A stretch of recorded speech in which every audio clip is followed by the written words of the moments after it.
Yes, good afternoon. My name is Lynn. Um, this video is only going to take a few minutes. As you see in the title, it is called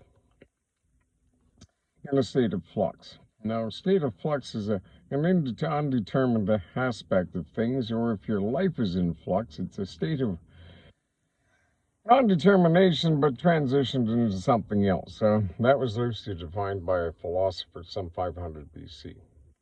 More popularly today, we refer to flux as most commonly referred to as that field of energy around that is created by electron flow or a bar magnet or electric flow in our bodies or in an electrical wire, essentially, or electron activity in the atmosphere. Anyways, there's flux everywhere.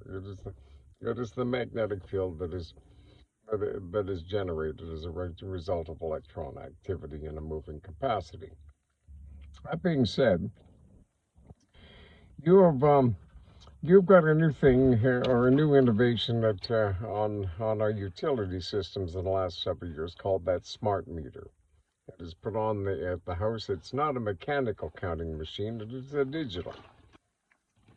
There's a lot of rumors about this over the years since it's come out, and I had heard a couple, this, that, and the next thing, about it can do a whole heck of a lot more than what it's represented to.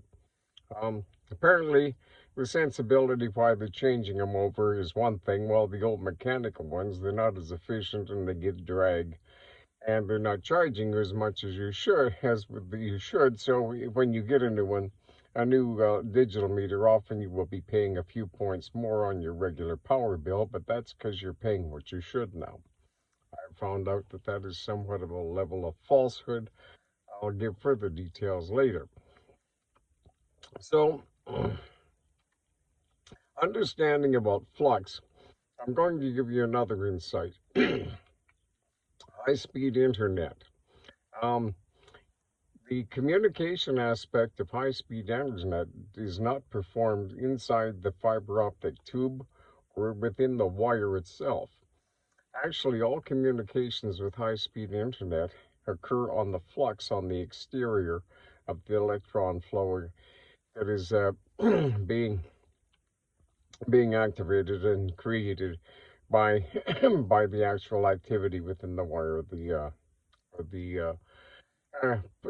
glass tube and fiber optics. So here's the thing. With smart meters, when they put them on, other than the fact that they say you're probably going to pay a little bit more because the old mechanicals were dragging and not charging what we fairly should be charging as a power company. But beyond that,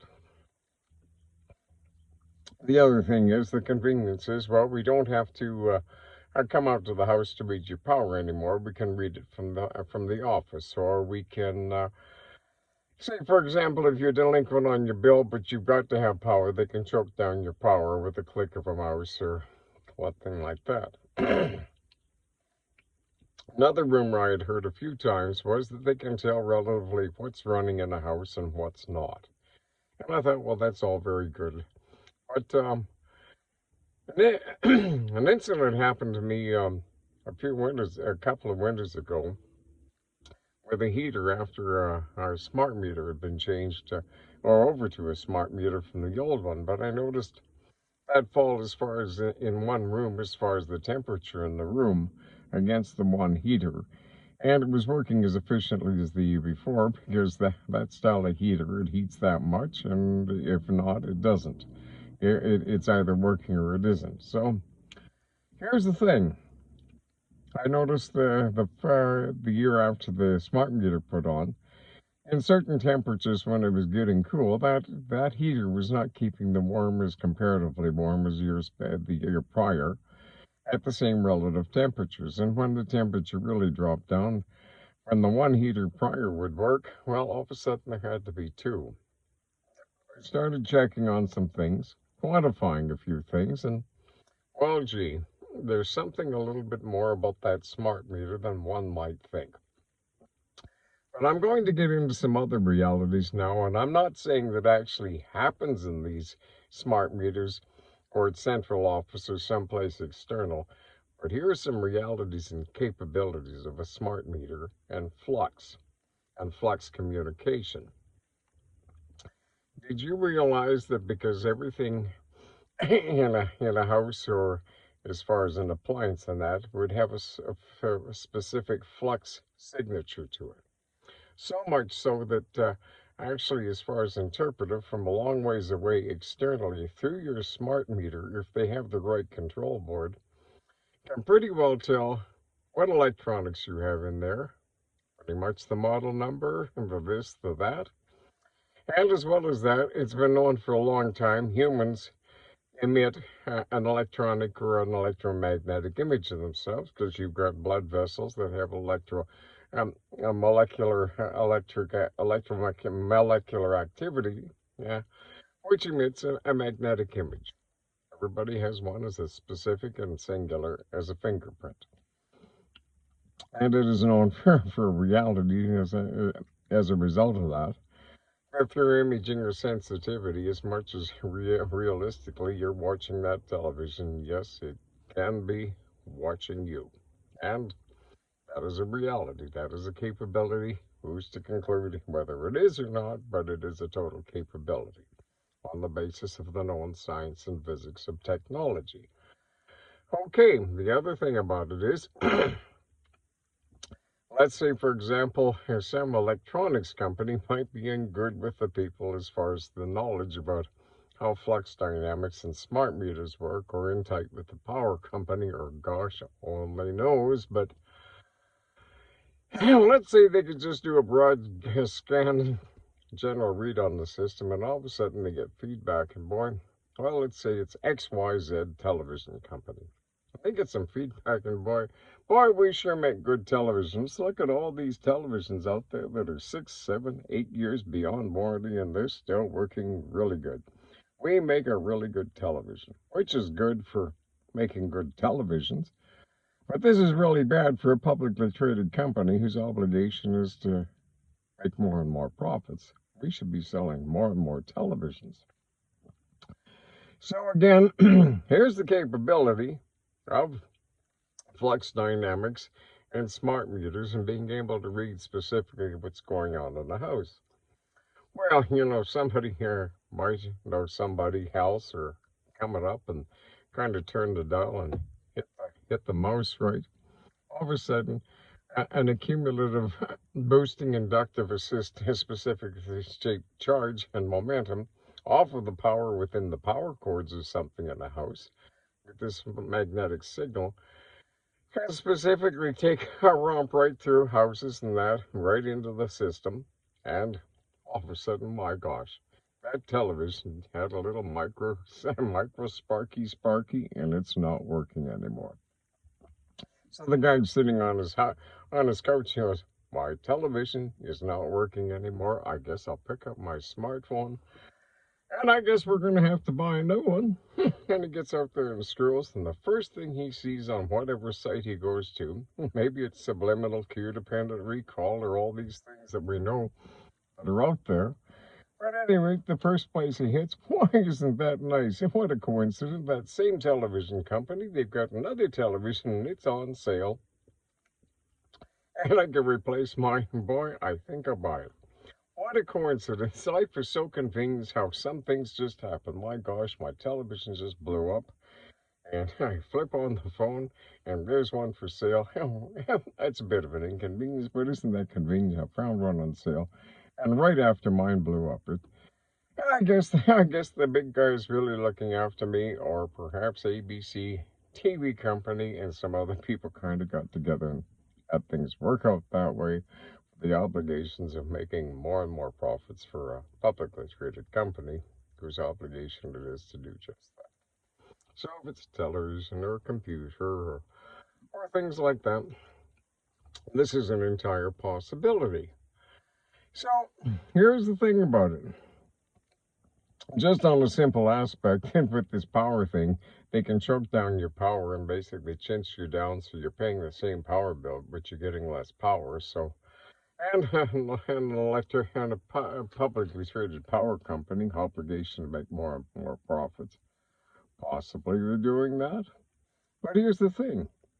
As far as the flux that's going into your house and off to the other appliances and that, I've got some good news for you.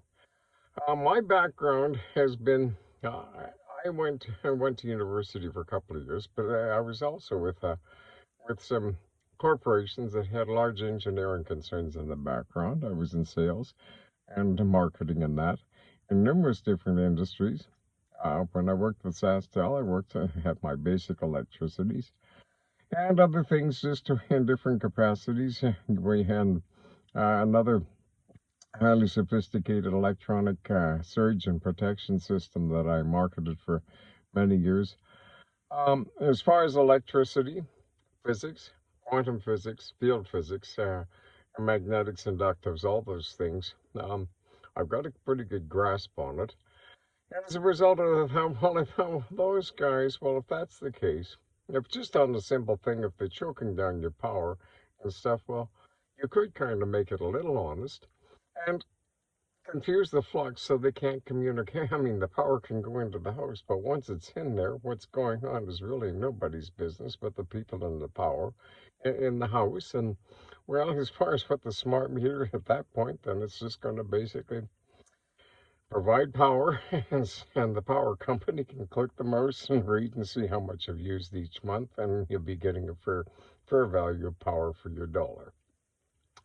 And so, in that case, I checked with a fellow that I know who has a master's in electrical engineering, and his specialty was magnetic and flux dynamics and things like that. So I came up with an idea, and I thought, well, perhaps this can, if I do this, this will interrupt the flux flow and confuse the message. And at that point, if you do have a smart meter, you can at least have the peace of mind you're not getting ripped off as your power bill. And you don't need to worry about things curiously blowing up or going poof in the night just after they've come off warranty if they don't have to.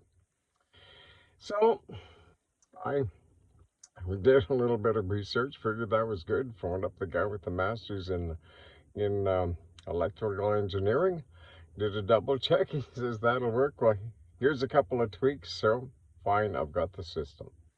Now here's the deal.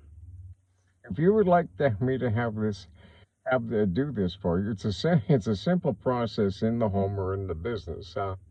Depending on the nature of how the wire it's non-intrusive to the wire or the electrical or the electrical code, nothing. It's basic. It doesn't take any sophisticated tools. Relatively, if you're a long way away, my phone number is 306-485-9976. 306-485-9976. Actually, that number will be in the description below this video on YouTube. And as well as that, my email is stardancer@onmail.com. You can contact me one way or the other. If you would like to know how to do this, it will be just a matter of organizing, a little bit of money for the value of it. Transfer the money. I'll tell you how it's done. You're going to have to go out and purchase, at a regular hardware or a supplier or a Canadian Tire store, a few basic things, and, special tools, go ahead and do it. And, or if you would like me to come out and actually do the business or whatever, I will come out in proximity, and we'll go ahead and do that. Now, as I say, I'm not saying that these nefarious, questionable things are in fact happening, but I am saying the physics is totally there, and there have been some coincidences and reports and incidences out in electrical land around smart meters that say that possibly they are, or maybe it's somebody's vivid imaginations, or it was just coincidence. However, nonetheless, it is not going to cost you that much, and if nothing else, it gives you the peace of mind that if it is going on, it's not going to happen in your house. And as well as that, you'll just be paying fair money for the value of the power, because at that point, the meter's just got to play fair and give you your fair share of power into the house. And so, if you would like to get back to me, as I say, I am at 306-485-9976. And in the meantime, I wish you my very best regards. And if you'd like to share this with somebody else, I would appreciate the thought and the consideration. And I thank you and I do respect you for the time that you spent listening to this account. I do hope it is, if nothing else, thought provoking. And, uh, and as well as that, if you do get back to me, I will certainly do my best to be thoughtful enough to provide you the information and the answers and that you might need to make a decision whether you wish to go ahead and spend the money or get the information to do possibly a sensible thing and protect your own best interests and your privacy and get your money's worth out of the power company. Best regards.